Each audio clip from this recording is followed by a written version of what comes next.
Olá, amigos! Pós-River Sharkcast começando. Aqui é Gordinho 90 e hoje nós temos um convidado para lá de especial. Fala aí, Belebone. É, bem especial mesmo, uns caras que tá por trás aí do QG, a Caritim, né? É o diretor técnico do QG, né? O seu Leonardo Bueno. Fala pessoal, fala Gordinho, fala Belebone. Obrigado aí pela oportunidade. Estamos aqui para responder as perguntas e falar um pouco sobre todos os projetos, tudo que está rolando aí no poker e nos bastidores do poker para a galera. Isso aí, vamos lá. Que beleza! Então, Bueno, começando com o simples aí, cara, início de tudo. Como é que o poker aconteceu na tua vida e como é que foi esse início, assim, essa... Pô, cara, eu sempre joguei tudo quanto é jogo de baralho, porque meu pai jogava bastante e tal, então desde pequeno eu aprendi a jogar poker, cacheta, tranca, truco. E aí eu tinha, acho que em 2005, eu descobri pelo Orkut que estava rolando o Circuito Paulista. E aí, pelo Circuito Paulista, eu fui lá ver qual é que era. E era o Texas Hold'em, que eu não sabia como que era, né? Não sabia nem as regras. Só via lá, circuito de pôquer, né? Eu achava até que era de 5 cartas. Então aí, quando eu descobri uma semana antes que era Texas Hold'em, eu fui no PokerStars, abri uma conta lá, vi como que era o Play Money, fiquei jogando Play Money e fui jogar o torneio, né? E aí, Que parceiro, hein? O cara aprendeu as regras uma semana antes do joguinho. cara, mas eu vou te falar que acho que todo mundo tinha aprendido as regras naquela semana, Pô, né? imagina aquela época, Bueno, 2005. Esse Circuito Paulista em 2005, cara. Tinha Vocês quantos terem ideia, players nessa era tipo época, assim, cara? era R$ 70 de inscrição, mais 30 do churrasco e um ribai de R$ 100. Então era, só pra vocês terem uma ideia da parada, né? E aí eu fui jogando lá e tal. Joguei uma etapa, joguei outra. Aí depois meu pai faleceu. Aí quando meu pai faleceu, foi logo em seguida do que eu tinha começado. Eu meio que segui no poker com uns US$ 10 que eu tinha lá. Meio como uma válvula de escape, sabe? Um negócio pra distrair e tal, pra não ficar pensando nos problemas. Uhum. E aí quando eu fui ver, eu já tava fazendo dinheiro legal, vi que eu tinha algum talento para aquilo. Aí quando eu vi, falei, quer saber? Eu vou trancar a faculdade um ano para ver até onde eu chego nisso aí, porque como eu tinha entrado novo na faculdade, eu tinha esse tempo aí. Aí nesse um ano, aí eu cheguei aí até na L400, e foi quando eu falei, quer saber? Eu vou viver do poker. Aí eu voltei para a faculdade e levei a faculdade enquanto eu mantinha a carreira de jogador profissional. Ah, e foi nessa época, Bueno, tu conheceu o Fora Mais EV, cara? Sim, o Mais EV, nessa época, isso daí é 2006. O Mais EV ele foi fundado em 2008.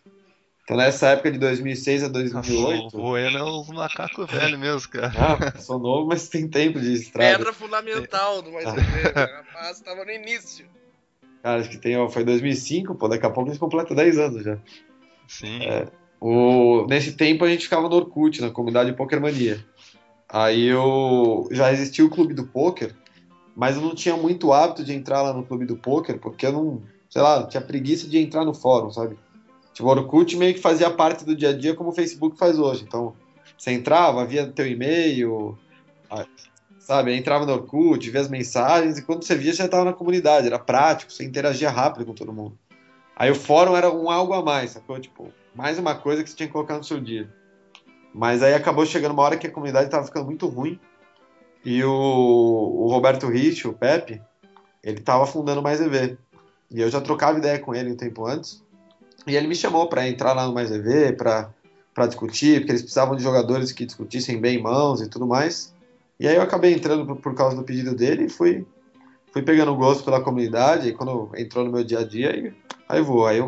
Até hoje eu não passo um dia que eu não entro no Mais EV. Bala. E, cara, e aí então tu já falou um pouco da tua trajetória virando reg, né? Se profissionalizando na parada, jogando cash game.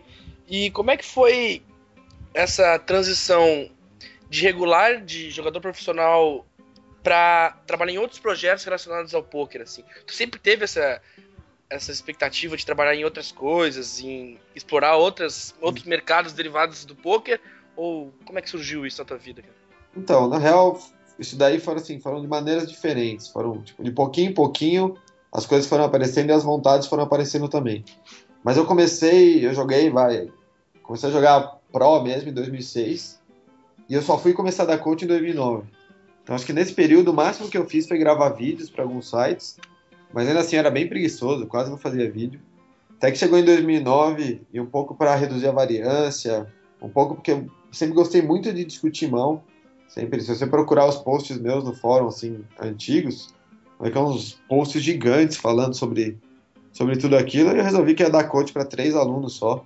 Aí fiz uma seleçãozinha lá, escolhi 3 caras para começar a dar coach, e gostei muito de dar coach, porque não só, óbvio, o dinheiro entra, tranquilo, sem estresse, mas você poder falar com alguém, ajudar alguém, fazer alguém evoluir é muito legal. Sai um pouco daquele negócio muito solitário de você jogar pôquer, senta, joga e vai dormir sem falar com ninguém, entendeu? Então, você se preocupa com a pessoa, você meio que, sabe, você sofre quando ela não tá indo bem, você fica feliz quando ela vai bem. Acho que isso tem um fator social que é muito importante nisso tudo. E eu gostei muito disso. Então Tem aquela hora do coach, né, Bueno? Mas na verdade é um acompanhamento, né, cara? É legal essa experiência, realmente. Você sim, tá cara. todo dia com o cara, na verdade. Não, e faz bem pro seu jogo também, porque te força a pensar mais. Às vezes, por exemplo, eu tava Sim. ensinando o cara a fazer determinada jogada, que aí quando eu via, eu mesmo não tava fazendo aquela jogada, sabe? Então, ajudou muito o meu jogo, assim, os meus melhores momentos da minha carreira foram quando eu tava dando coach, tava com a cabeça, assim, a mil.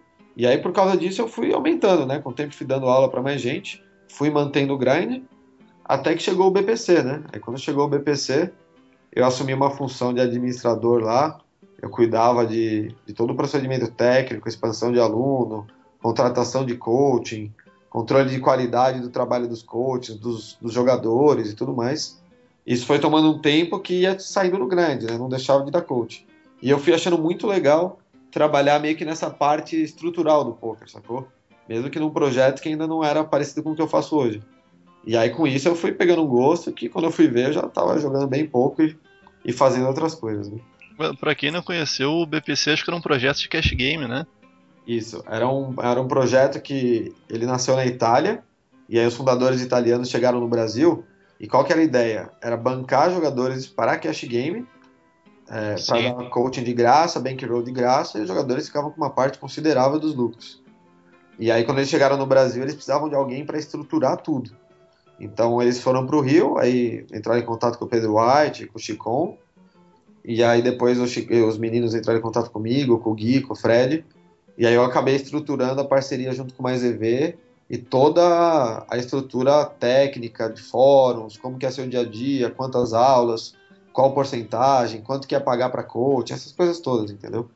Então aí com base nisso eu acabei levando o projeto que não durou tanto tempo, acho que ele durou uns 7, 8 meses, e aí depois eu montei o meu projeto, mais ou menos nos mesmos moldes do BPC, que foi o CDF, o Chega de Ferro, que aí acabou durando acho que 1 ano e meio, mais ou menos. Inclusive teve uma galera conhecida nossa que eu acredito que eram desses projetos, né? Se não me engano, o Redão, o Sainz também, acho que tinha participado. Sim, ó, pelo que eu lembro assim, de cabeça, a gente no BPC chegou a ter 140 alunos. Nossa, Então, era gente, cara. foi gente pra cacete, né? Então acho que, ó, eu lembro de cabeça, assim, vou lembrar do Sainz, do Redão, o Serrano, o Renan. Teve muita gente que passou lá também, o Alcírio passou, que foi jogador profissional há muito tempo. Acho que agora, de nome, assim, vira e mexe a gente descobre os caras até que fazem a seleção com a gente no Acaritim Micro, que quando o cara Tinham mandou resumo participado. lá e participou do BPC, participou do CDF e tal, ou seja, ajudou a formar muita carreira aí. Cara, essa pergunta aí que eu tenho, acho que quem acompanha o Mais EV, lê as coisas que tu escreve lá, já tem uma noção. Mas tem muita gente que eu acho que é importante falar sobre isso. Tu tem uma visão um pouco diferente de coaching pelo modo como tu trabalhou, né, cara? Que nem tu falou, tu trabalhou em estruturação das paradas, de escolher coaching, de falar com os alunos em relação ao que eles achavam dos coaches. Então, o tempo todo tu teve uma visão diferente dos grinders, que são somente grinders, né? Eu queria saber a tua visão em relação às qualidades de um coaching, quais são, o que o coach tem que ter, o que o cara tem que procurar num coaching. E porque muito se discute, assim como a gente já falou no programa sobre coaching, muito se discute em relação se o coaching tem que ser um jogador que sabe jogar muito bem ou tem que ser um jogador que explica muito bem. Como é que é essa tua visão que tu tem a respeito de um bom coaching? Então, é o seguinte, o que eu acho em relação a coach, a primeira coisa é a seguinte, a qualidade principal que um coaching tem que ter, que essa assim, é essencial, ele não pode ser um coach se ele não tiver essa, é saber se comunicar. Tipo, e o porquê saber se comunicar? Porque o coaching é alguém que ensina algo para outra pessoa. Tipo, só que essa outra pessoa, ela não necessariamente tem a pretensão de aprender algo muito complexo, de aprender algo muito em alto nível. Ela tem uma pretensão dela, que o coaching pode ter o conteúdo técnico para ensinar aquilo ou não. O que eu quero dizer com isso? Eu não sou o melhor coach para ensinar, um grinder de NL1000 a jogar. Um regular que vai jogar torneios de buy-in mais que $100. Mas eu, sem bater esses limites, posso ser melhor coaching do que um cara que bate esses limites para um cara que está começando. Por quê? Porque com um cara que está começando, eu com experiência vou saber reconhecer melhor como cortar alguns caminhos no ensino dele, entendeu? Como fazer ele aprender mais rápido, que tipo de palavras que eu tenho que usar para ele pegar a mentalidade correta no poker, entendeu? Tipo, qual é o conteúdo, qual é a ordem das coisas que eu preciso ensinar pro cara. Isso são todas coisas que você não aprende jogando. Eu não aprendi jogando. Eu vejo o meu trabalho hoje, em 2014, muito diferente dele em 2009. Então, em 2009, eu dava coach para grinders. Hoje, em 2014, eu dou coach para grinders, eu dou coach para empresários, para publicitários, para todo tipo de público que você imaginar, entendeu? E eu vejo como é importante você saber trabalhar cada tipo de grupo específico com a condição de cada pessoa e a pretensão de cada pessoa, entendeu? E eu acho que a gente que se formou no jogo no começo, a gente se formou meio que sozinho. Porque no começo no 2006, 2005, 2007, você não tinha site de vídeos, a discussão em fórum, livros, ela era bem restrita, ela era bem pequena. Então os jogadores desse período, eles têm algo que eu vejo que assim, são pessoas que têm o hábito de resolver os problemas com pensamento e raciocínio lógico, entendeu? Eles podem não ser muito fortes tecnicamente. Então, sabe, vai abrir com mão que não é para abrir, vai dar re-steal com mão que não é para dar re-steal, entendeu? Essa parte, às vezes, é meio fraca nesse povo, eu inclusive. Mas a parte lógica, a parte de pensar é muito forte. E quando você vai ensinar alguém, se você tem essa parte de pensar, você consegue ensinar as pessoas a pensarem também. Então acaba sendo mais fácil. Isso eu senti eu dando coaching e eu ensinando outras pessoas a dar coaching.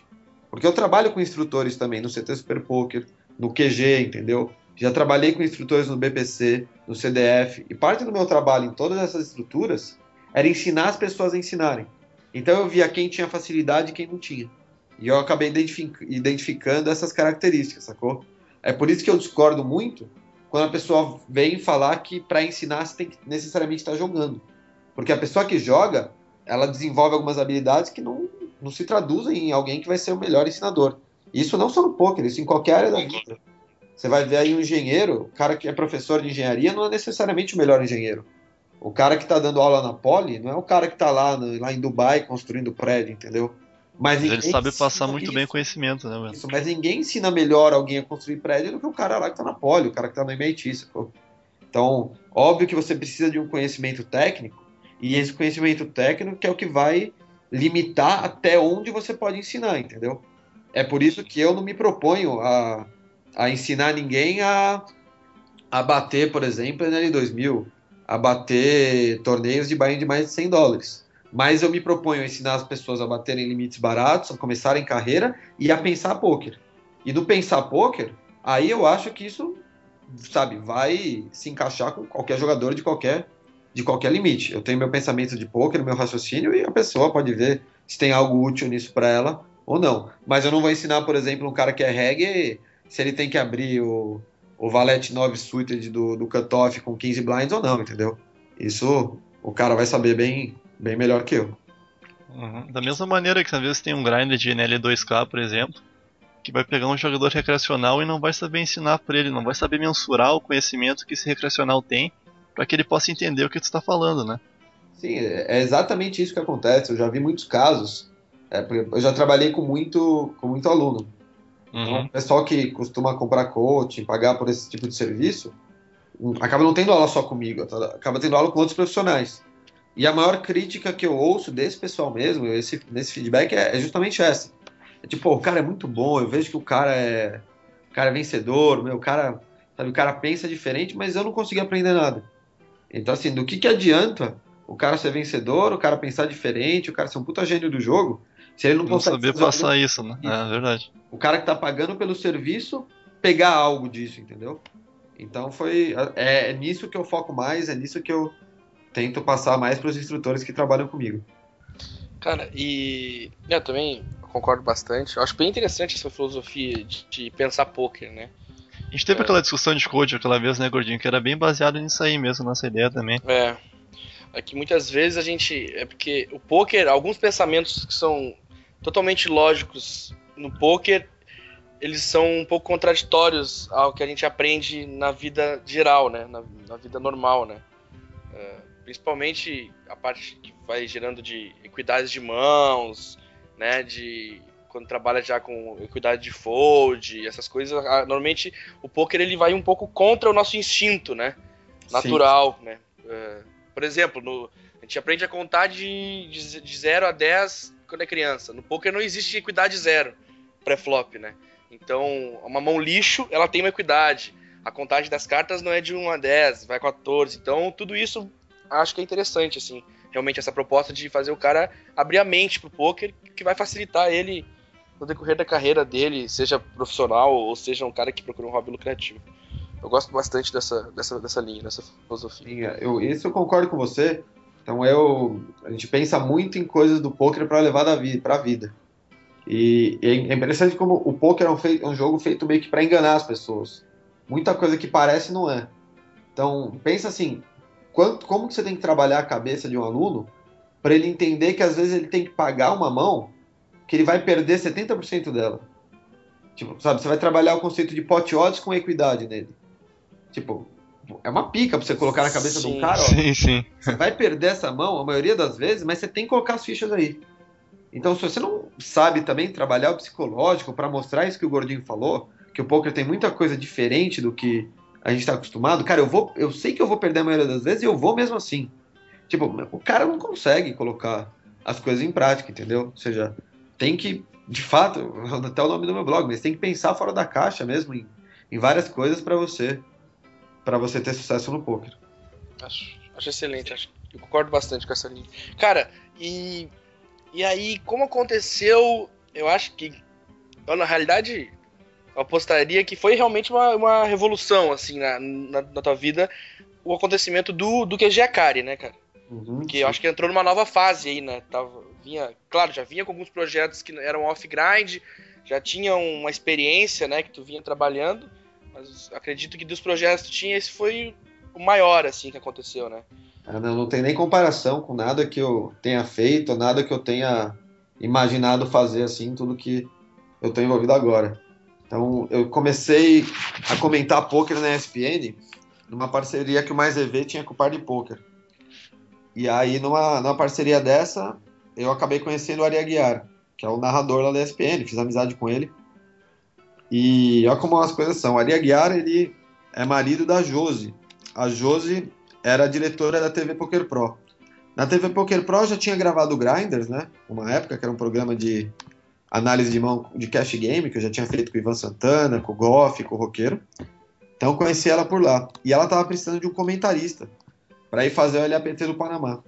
E aí como eu gosto muito de viajar, era chance de conhecer um país que eu nunca tinha ido e tal, eu peguei, fui para lá e acabei virando comentarista da TV Poker Pro. Então comentei no Panamá, comentei no Peru, e aí no ano seguinte, quando eu estava no Chile, o Akari veio falar comigo, já acompanhava meus comentários lá, porque ele é sócio da TV, via como eu trabalhava e tudo mais, e ele disse que ele precisava de alguém para cuidar da parte técnica de tudo que tinha no grupo Super Poker, de poker e tudo que ele tinha.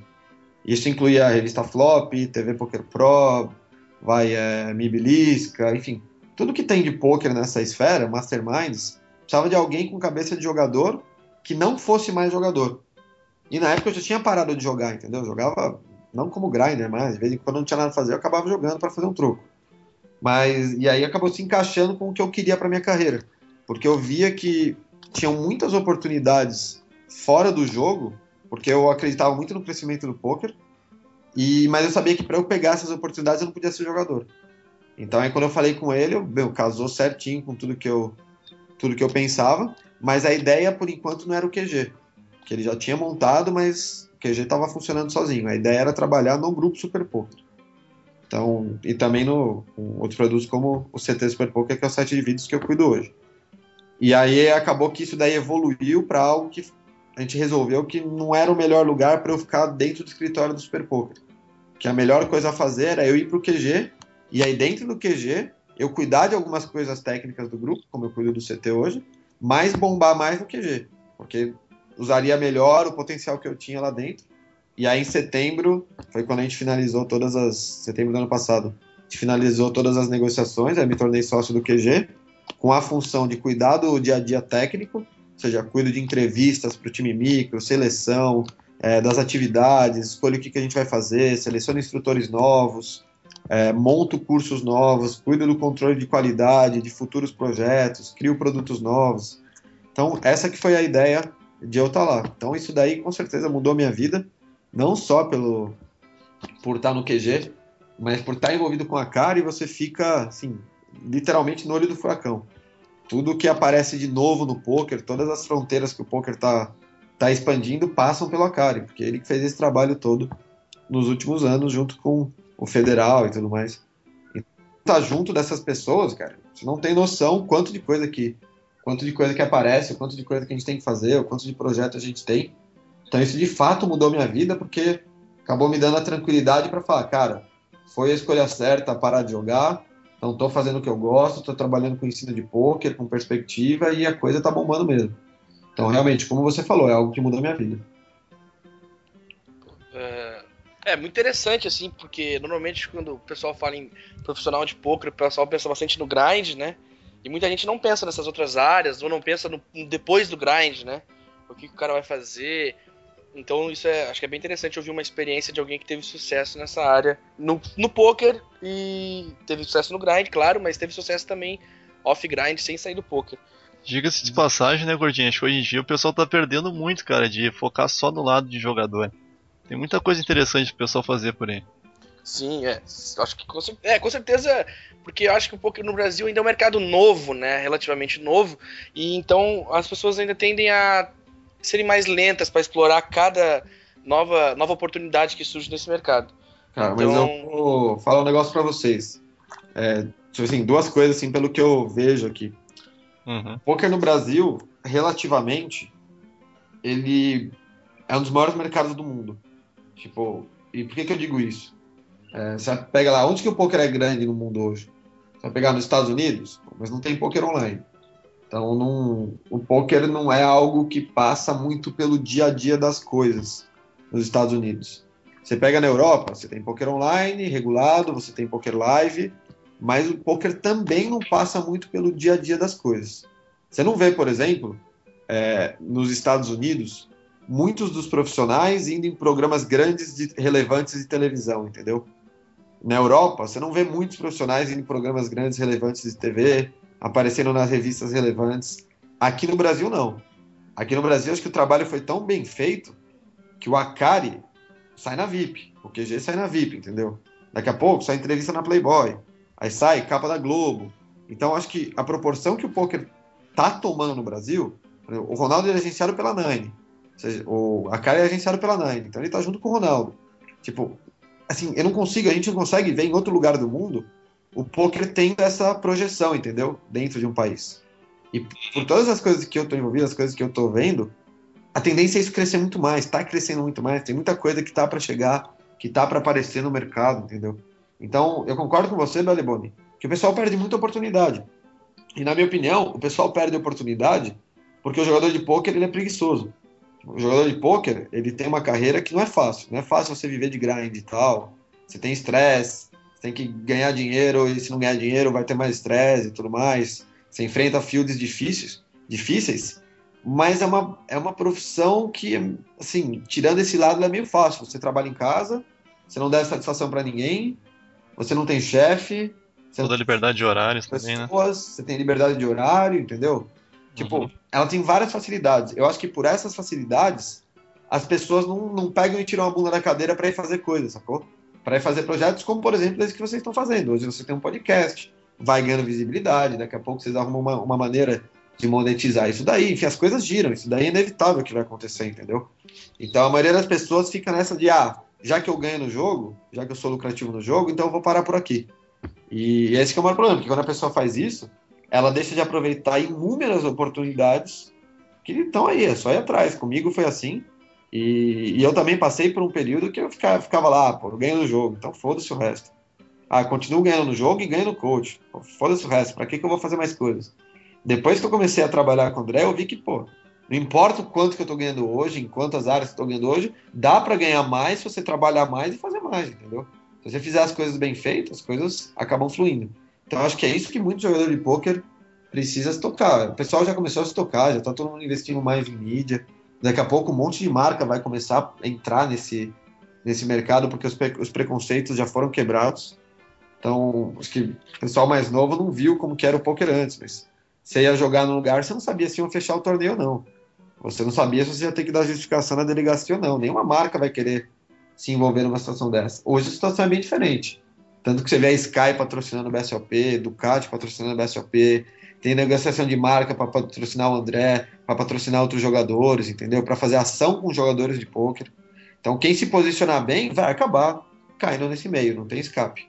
Então, é uma questão de com quem que você se comunica, para quem que você aparece, qual é a imagem que você passa. E esse trabalho pode ter certeza que ele rende frutos. Concordo plenamente, cara. E o Belibone, inclusive, a gente troca ideia sobre isso sempre, conversa bastante sobre essas coisas. Um dos caras que conversa também muito com a gente é o Moraes, que agora tá trabalhando com vocês também. Uhum. Então, a gente é bem essa linha mesmo de pensamento e tal. Eu acho que o pessoal tem que abrir o olho, tem que começar a levantar e procurar outros meios, outras coisas que se podem fazer no poker. Cara, e então, agora falando mais a respeito da parte técnica do QG ali, né, cara? Como é que é essa parte do time micro de vocês? Que eu vejo que tem grande publicidade em cima, né? O pessoal, tem muita gente procurando participar do time micro de vocês. É uma oportunidade boa, eu acho que para divulgação também, o pessoal que está ouvindo o podcast, saber que existe essa oportunidade de trabalhar com vocês, trabalhar com... Tem instrutores muito bons, né? Como o Redão, o Padilha, o próprio Moraes, os caras que realmente são muito bons e estão ali. Eu acho que é mais ou menos assim que funciona, né? Eles vão receber coach direto com esses caras. Como é que funciona essa ideia, cara? Sim, a ideia do time micro é a seguinte: dentro do nosso funcionamento do QG, como empresa, a gente percebeu que se a gente está ensinando pôquer, se a gente vende que a gente ensina pôquer, porque a gente vende nossos cursos, não existe publicidade melhor do que formar jogadores de pôquer, certo? Então, quando a gente forma esse pessoal, a gente está mostrando para todo mundo que a gente de fato sabe criar jogador, como o André já criou Padilha, como criou o Crespo, como está melhorando o jogo do Redão, como está melhorando o jogo de todos os envolvidos que estão lá em San Remo jogando EPT, vão para Mônaco jogar um EPT de Monte Carlo. Então, qual que é a ideia por trás do time micro? Primeiro é formar jogador e ajudar no crescimento do poker no Brasil. Isso é algo que é papel do André, até pelo contrato que ele tem no PokerStars e até para usar a própria estrutura que ele tem para fazer algum bem para essas pessoas. E, segundo lugar, mostrar para todo mundo, olha, a gente está formando jogadores. Então, todo mês passa uma turma aí de 8 a 10 jogadores com a gente. E esses caras, quando saem de lá, vão para o Steel Team e se tornam profissionais mesmo. Então, geralmente de 10 que entram, a gente aproveita 5 para mandar para o Steel Team.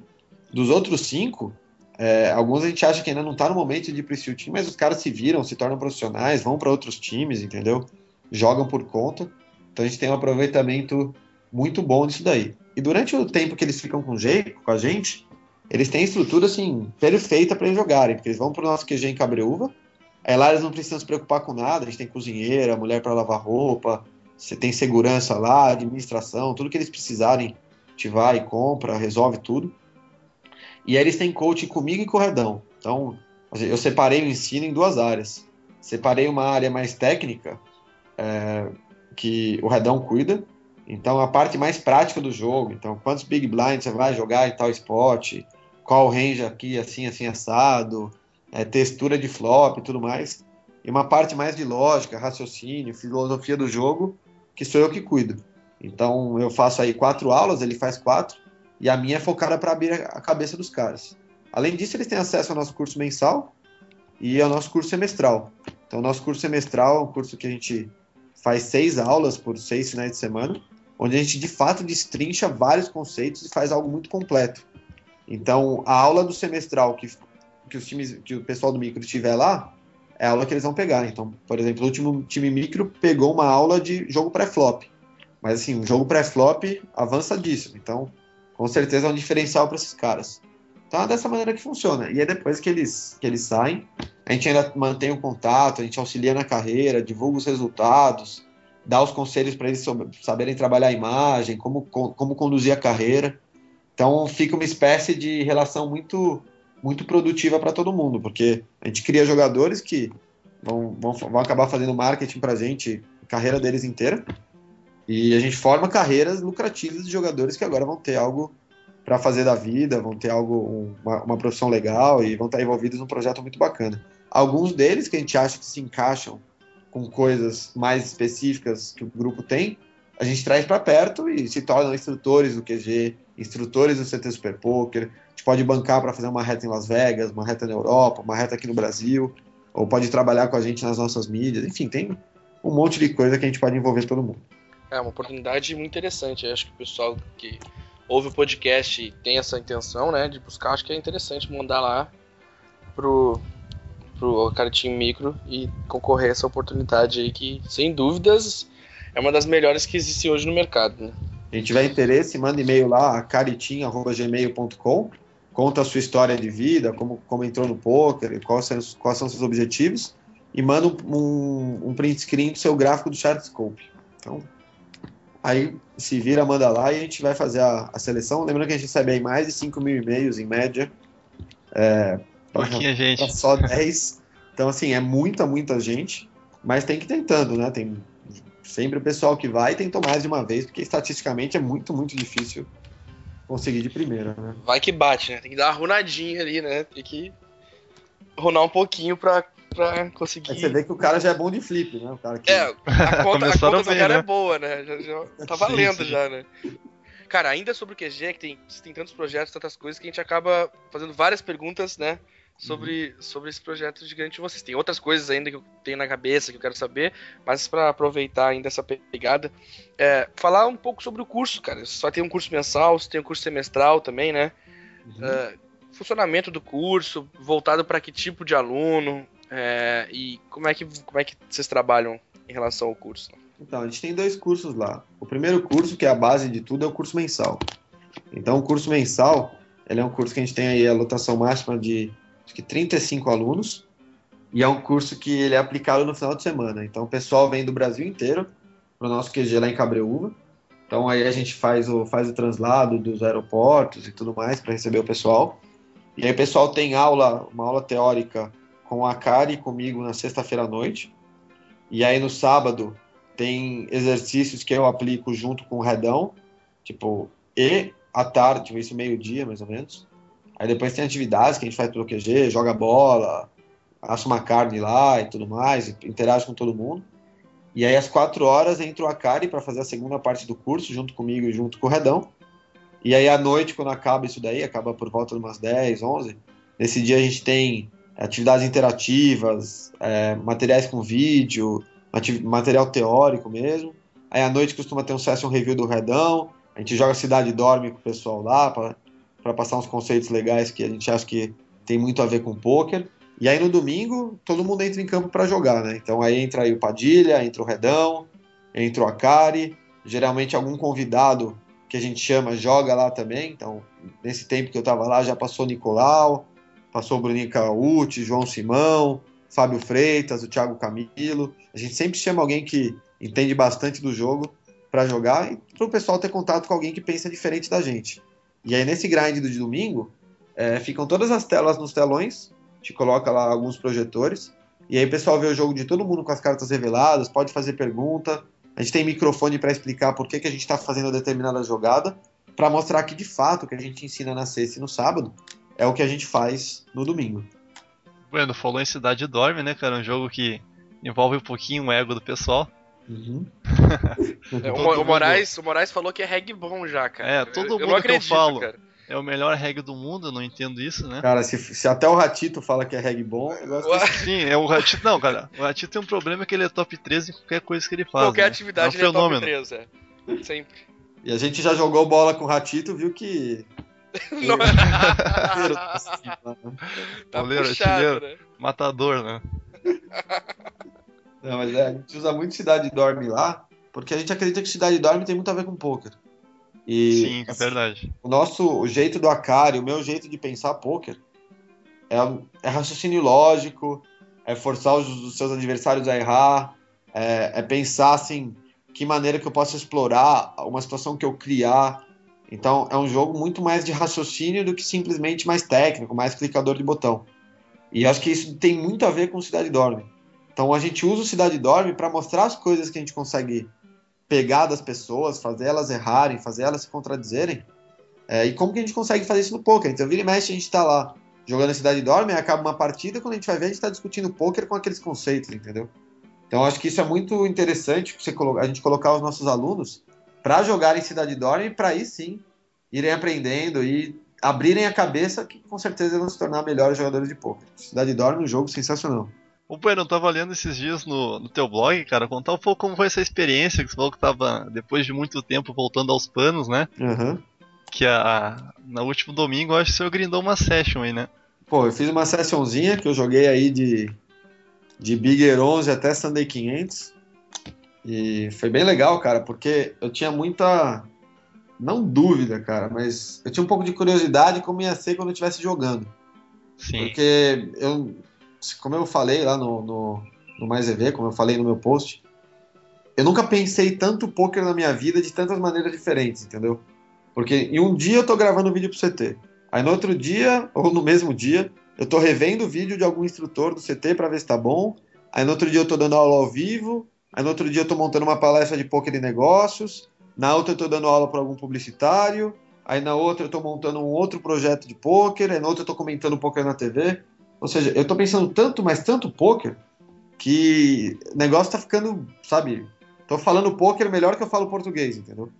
sim. Então, eu tava curioso assim, de pensar, cara, eu tô pensando tão bem em poker, eu tô aprendendo tanto com o jogo do Padilha, do Redão, do Akari, por estar vivendo com esses caras, né? Tô diariamente com eles, que eu sempre tava pensando, porra, eu tô melhor no poker do que quando eu jogava, eu tô pior. Assim, eu tinha certeza que eu penso melhor, mas não sabia como que eu ia jogar, né? Eu joguei o BSOP Millions no final do ano passado, acho que eu joguei muito, muito bem, mas eu tinha pouco tempo de QG ainda, tava aí há 3 meses só no QG. E aí eu fui fazer essa reta, e óbvio que a primeira dificuldade foi assim, a quantidade de telas, né? Então, quando eu jogava Cash, eu cheguei a jogar até 12 mesas no Six Max, que é muito mais puxado que você jogar 12 mesas de torneio full ring. Mas mesmo jogando umas 8, eu tive um pouquinho de dificuldade no começo. Mas rapidinho eu voltei bem. Então, pô, jogando Sunday 500 com o Iso na esquerda, numa mesa dura pra caramba, e, meu, conseguindo fazer as jogadas adequadas contra aqueles jogadores, entendeu? Então, dei Shield hero tranquilinho, call. né? Hã? Shield tranquilinho, o pessoal nem incomoda.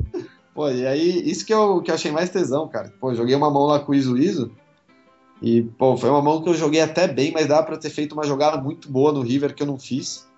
Mas eu cogitei a jogada e eu acabei não fazendo porque, sabe, sei lá, meio que travou na hora, sabe?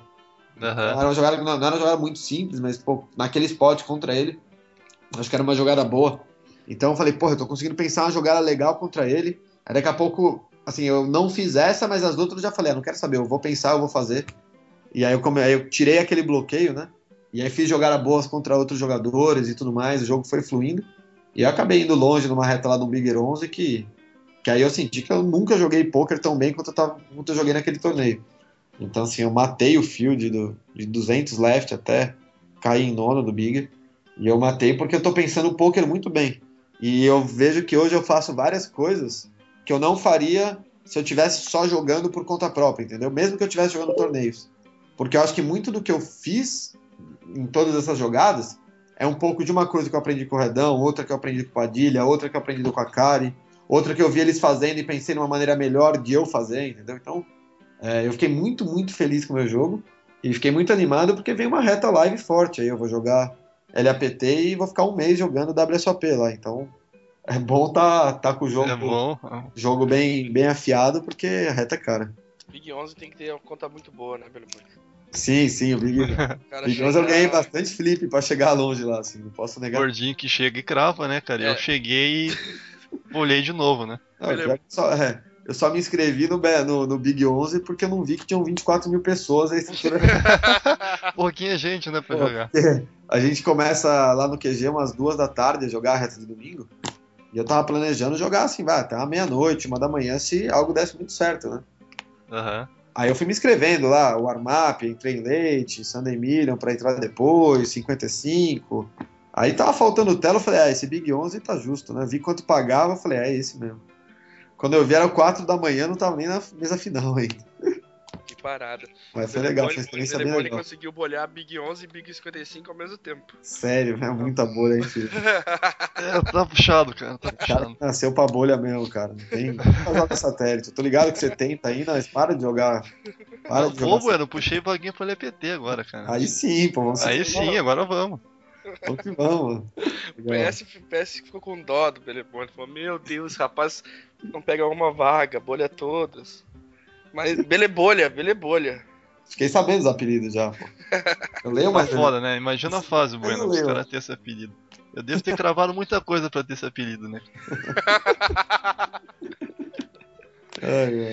Cara, então, deu falar bastante do QG, esclarecer bastante as dúvidas que a galera tinha e tal, eu tinha também. Ô, Bueno, eu queria saber a tua opinião sobre o assunto, cara. Eu queria saber com esse crescimento do poker no país, a questão da tributação, né, do pagamento de imposto. Tu acha que tem chance de, num futuro, a gente jogar num mercado de poker online fechado aqui no Brasil? Ou seja, a gente jogar só com brasileiros?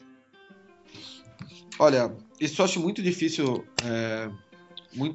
mesmo saber, porque foi uma questão que, assim, os mercados que foram fechados, os legisladores deles meio que pensavam de maneira diferente. Então, você tem mercados fechados como o da França e o mercado italiano, mas, por exemplo, o mercado espanhol não foi fechado. O mercado inglês não foi fechado. E eles também foram, de certa maneira, regulamentados, entendeu? Então, acho que é uma questão de caminhos. Existe, por exemplo, nos Estados Unidos, o mercado de Nova Jersey e o mercado de Nevada são mercados separados. Então, são os lugares onde você pode jogar poker online. Mas eles já estão criando ferramentas para o jogador de Nevada jogar contra o jogador de Nova Jersey, no mesmo pool. Então, acho que é muito imprevisível isso. E acho que a gente no Brasil cai no problema que a legislação aqui é muito lenta. Então, eu acho que ele não vai chegar tão fundo para poder segregar, sabe? Então o brasileiro vai jogar só contra o brasileiro e tudo mais. Eu acho que o máximo onde ele vai chegar é olhar o seguinte, cara, tem um monte de gente que vive disso, o negócio aparece na TV, tá lá, Ronaldo envolvido, o cara lá tem um bracelete, não sei quem tem torneio, tá o pessoal aparecendo em tudo quanto é lugar, e tem gente que não tá pagando imposto, entendeu? Então, tendo gente não pagando imposto, como que a gente vai tributar isso aí? Porque no final das contas, é isso que move o governo, é tributar mais, para ter mais dinheiro para fazer mais coisas. E aí, indo atrás de tributar, aí entra o trabalho da CBTH, entendeu? Por isso que a CBTH já está lá, para quando tributar não ser uma parada que acabe com o esporte. Sim, até porque se não tivesse ninguém por trás, né? Ou às vezes o pessoal não tem conhecimento de como é o mercado do poker hoje em dia, eles podiam botar algo que fosse completamente inviável para nós, né? Não, tipo, assim, você pode ter certeza que se não tivesse ninguém por trás, o governo ia chegar para cada site de poker que quisesse operar no Brasil e ia falar, ó, cada vez que esses caras fizerem um saque, você tributa aí 27. Ou cada mão que o cara... GG, né, cara? Você tributa 27. Ou por dia você tributa 27. Por mês, sei lá. Eles vão dar um jeito mais simples possível para eles terem menos trabalho, menos burocracia. Não, e aí acabar a profissão de jogador de poker. Então eu realmente acho que a melhor das esperanças para ter algo justo é você ter alguém como federal, fazendo o papel que a CBTH faz, de fazer os lobbies que tem que fazer, ter os advogados junto, ir lá para Brasília. Esse é um trabalho de formiga, que ninguém vê, mas acontece. E quando o negócio for rolar, tipo, a CBTH já está lá no Ministério dos Esportes. O ministro dos Esportes já abriu o BSOP. Quando for rolar um negócio desse, eles no mínimo vão chamar para conversar, entendeu? E aí, em chamando para conversar, a chance de sair o negócio justo é muito grande. O que não pode é achar que sempre vai ficar do jeito que tá, entendeu? Porque isso é ilusório e isso tende de fato a destruir o poker.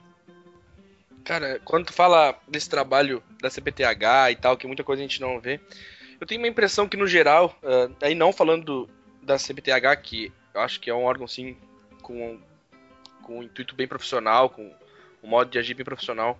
O poker me parece bem amador ainda no Brasil, né? Na parte de organização, na parte de federações, de confederações, na parte de organização de torneios, fora do BSOP, fora desse núcleo forte, né? Que é o que a gente conhece.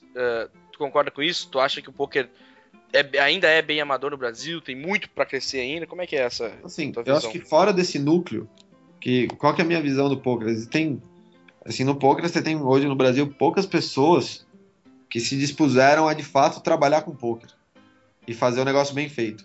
Então caiu muito paraquedista aí que resolveu fazer, sabe, eu vou mexer com poker e tudo mais. Eu acho que muito do amadorismo do poker no Brasil tem a ver com isso. Então, quando eu vejo o trabalho da CBTH, o trabalho feito pelo Federal, pelo Acari, você vê que resulta em eventos como o BSOP, como o Masterminds, como o LAPT aqui em São Paulo, entendeu? Que é tudo coisa de primeiro mundo. A organização desses eventos é impecável. Mas, quando você fala o resto do poker no Brasil é amador, e eu concordo, o resto do poker no mundo é amador, entendeu? Então, se você for para qualquer lugar do mundo e você vê o evento deles, que não é, por exemplo, chancelado pelo PokerStars, ele é um evento meio amador, sacou? Se não tem um site grande por trás, fazendo um negócio bem feito, tende a ser algo não tão bom. Seja por falta de experiência, por falta de investimento, por falta de tamanho, entendeu? Do negócio, para o negócio ser bem legal, sacou? Então eu acho que isso que a gente está vivendo aqui no Brasil é nada mais do que um reflexo do poker no mundo. O poker no mundo é esporte que ele não tem aí nem 15 anos. Se você for pegar aí que o boom do Moneymaker foi 2002, 2003 mais ou menos, tipo, e aí a partir disso começou a bombar o poker no resto do mundo, pô, você vê que é muito novo para você ter uma economia tão forte sobre ele, sacou? Tem muita gente que não sabe o que é poker ainda. Então o que eu acho? Eu acho que quanto mais as pessoas saberem o que é poker, mais gente vai trabalhar na organização das coisas. E mais gente forte, gente boa, competente, vai ver que esse é um mercado que vale a pena. E em vendo que é um mercado que vale a pena, vai profissionalizar tudo. Então hoje você pega, por exemplo, São Paulo. São Paulo é o maior núcleo de poker do Brasil, porque é a cidade que sempre tem as maiores coisas do Brasil, porque tem mais gente, tem mais dinheiro, certo? Então tem mais gente para trabalhar e para fazer as coisas acontecerem. Daqui a pouco, o dinheiro que gira em São Paulo no poker hoje vai ser o que gira em Porto Alegre, vai ser o que gira em Curitiba, vai ser o que gira no Rio, o que gira no Nordeste. Óbvio que São Paulo sempre vai estar na frente.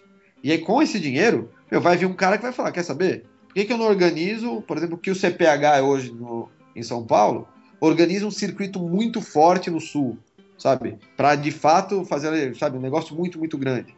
Então, hoje tem algumas limitações de quantos jogadores, de quantas pessoas conhecem poker, quantas pessoas estão de fato dispostas a jogar, que acabam limitando o profissionalismo no poker assim, em outros centros do Brasil. Mas eu acho que a tendência disso é logo, logo decolar no Brasil todo.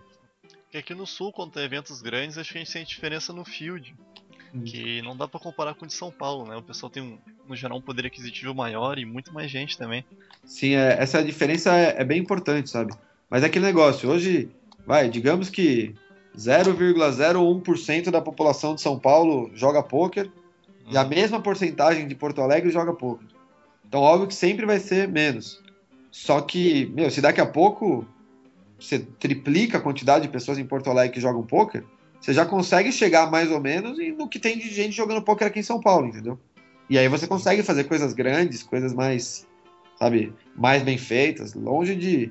Não é nem questão de criticar ou não o trabalho do pessoal. E eu nunca fui aí no Sul ver algum torneio sem ser BSOP. Eu sei que sempre tem fields grandes para a população do local, mas acho que a tendência é que o profissionalismo só vai vir quando o poker aumentar muito na quantidade de jogadores e simpatizantes e tudo mais. Eu concordo bastante com essa visão aí. Eu acho que tá crescendo, em cada lugar tá crescendo bastante. Acho que é uma tendência natural também, né, Gordinho? É porque na verdade as coisas dentro do poker, principalmente quem é grind e tal, vive muito rápido, acontece muito rápido cada coisa, né? Então, às vezes, a gente tá num ritmo tão acelerado que parecem que tá tudo devagar, mas na verdade as coisas estão andando com uma certa velocidade. No contexto de país, assim, as coisas nunca vão andar tão rápido como no contexto individual de pequenos grupos, né? Então, a gente, por estar muito acelerado, às vezes parece que o poker não tá se desenvolvendo tanto, mas na verdade os avanços são gritantes, assim, né? Se for observar o histórico aí de torneios BSOP, por exemplo, em 2 anos atrás, tu percebe que é muito grande mesmo. Não, e acho que assim, quando a gente vê o crescimento do poker, acho que tem um fator que acho que o pessoal não dá tanta a importância que deveria, que é o Ronaldo. Tipo, quando você coloca a imagem do Ronaldo no poker, você leva isso para assim, para lugares que você não imaginou, entendeu? Porque são pessoas que são amadoras que começam a jogar por causa do Ronaldo, é a credibilidade que o Ronaldo passa, é estar envolvido com o Ronaldo, porque pro poker pro PokerStars chegar a ter um contato com o Ronaldo, passou por todos os agentes do Ronaldo, passou por Nine, passou por agência de publicidade grande, entendeu?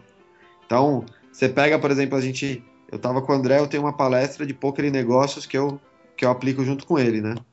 E a gente aplicou essa palestra umas 2 semanas atrás na Ogilvy, que a Ogilvy é uma das 5 maiores agências de publicidade do mundo, e aqui no Brasil é também top 3 aí, com certeza.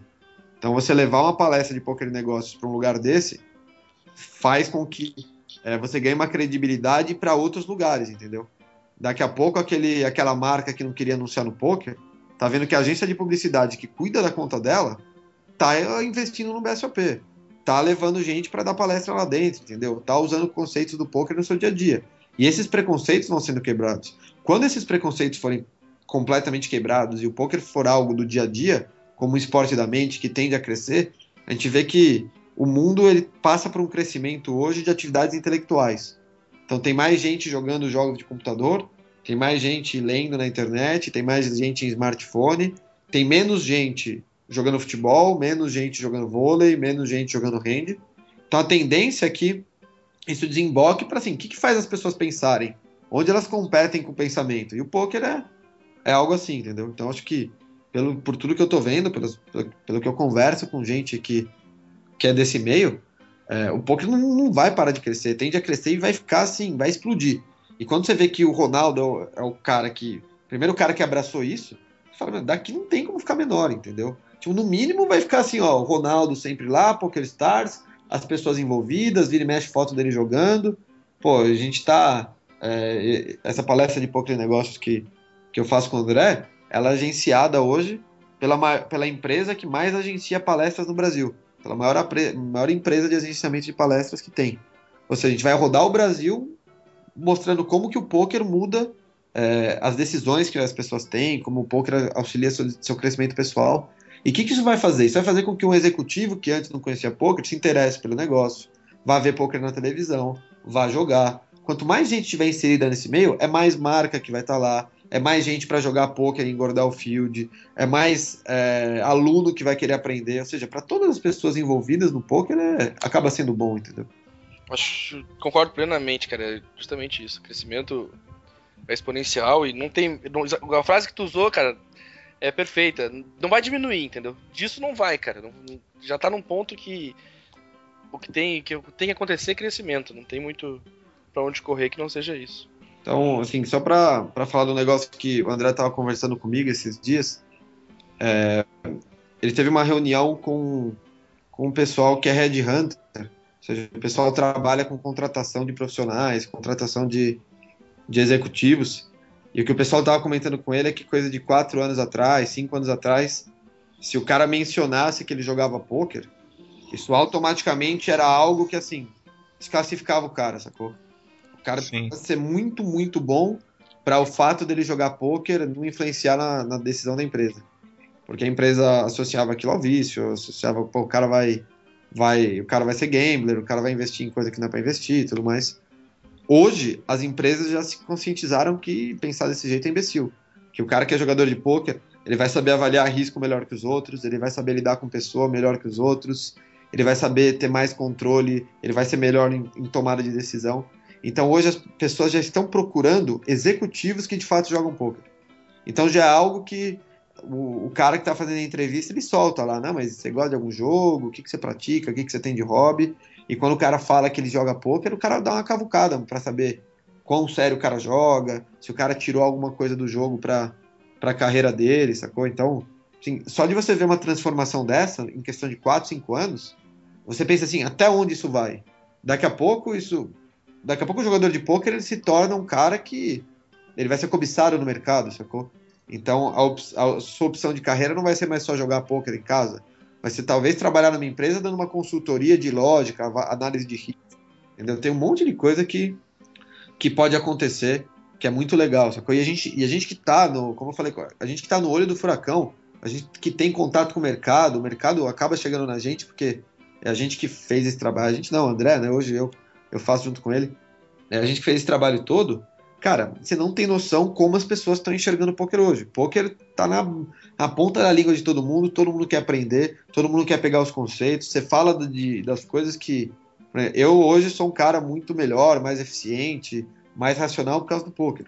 Quando você fala essas coisas para as pessoas, brilha o olho, sabe? Elas também querem ser assim, então elas querem aprender. E é por isso que as palestras vendem, por isso que a gente vai rodar o Brasil, por isso que tem um monte de coisa bombando. Então, assim, eu cada vez mais, eu nesse meio, eu vejo que o poker só tem a crescer e para crescer muito. O poker vai se tornar aqui no Brasil algo consolidado, como hoje é o UFC, como hoje é o vôlei, como hoje é o basquete, um negócio que o pessoal vai ver mesmo, isso é esporte, o que eu tenho para aprender com essas pessoas e vamos indo, entendeu?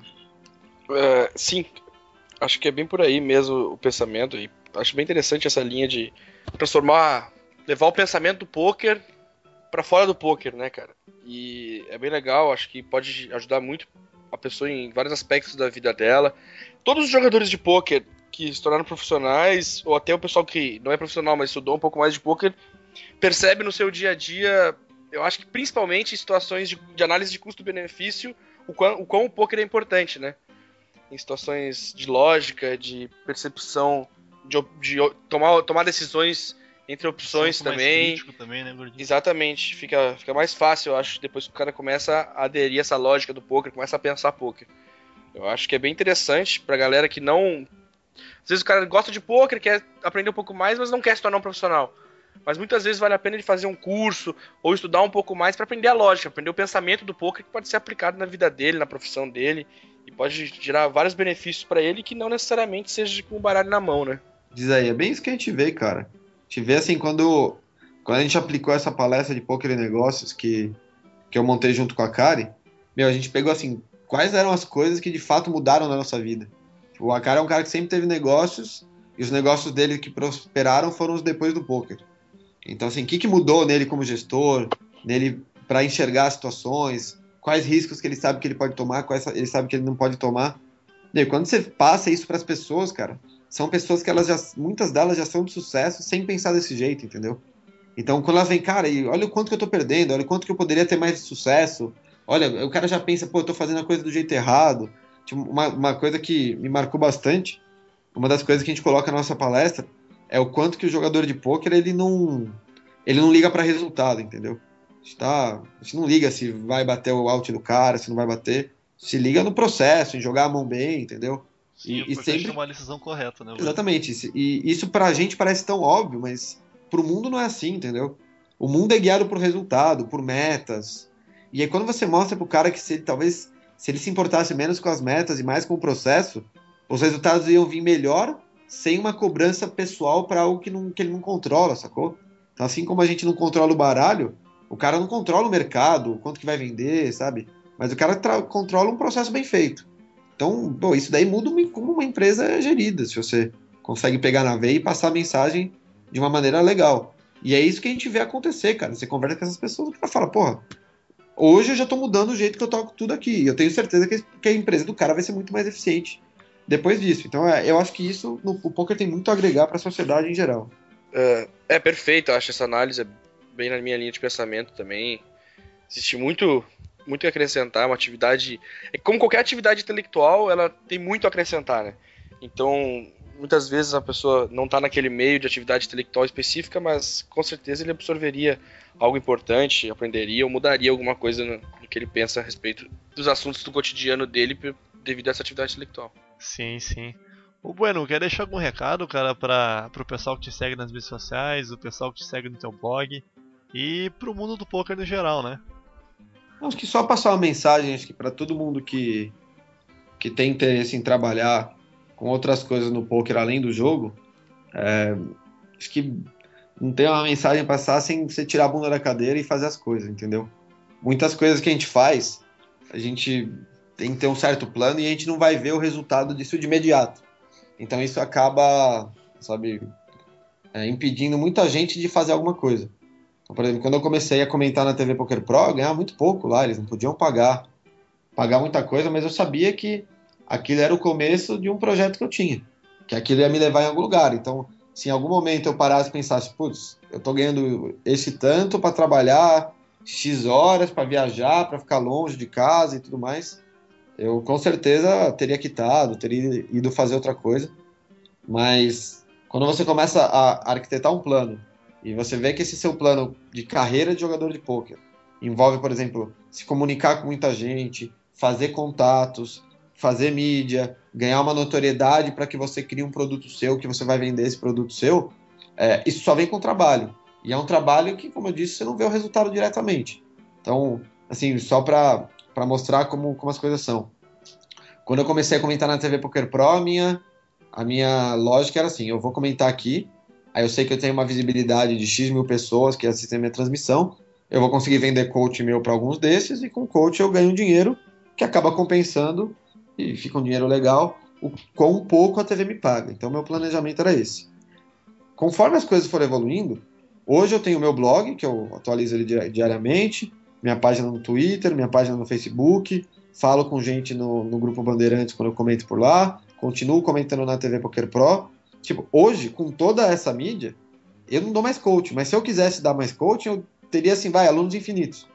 Eu poderia pegar, assim, quantos alunos eu quisesse. Se eu falo, eu quero 50 alunos, eu pegaria 50 alunos. E por que hoje? Porque hoje o meu nome no mercado é mais forte. Hoje as pessoas veem o meu produto mais. E como que é ver o meu produto? Não é necessariamente ver o Bueno comentando na TV, mas ver um post que eu faço, o cara fala, putz, esse cara explica legal. Ou vai ver um comentário na TV Poker Pro por 10 horas, e o cara fica, putz, olha o quanto que esse cara ensinou aqui. Deixa eu fazer alguma coisa mais com ele, mais específica para mim. Então, enquanto as pessoas não estiverem expondo quem elas são e o que elas são capazes de fazer, as oportunidades não tem como aparecer, sacou? Então, para dar um exemplo envolvendo vocês estão fazendo esse podcast, tá legal pra caramba. Meu, daqui a pouco pinta um patrocínio para vocês, daqui a pouco esse podcast de vocês bomba, vai ter lá 2.000, 3.000 pessoas ouvindo, entendeu?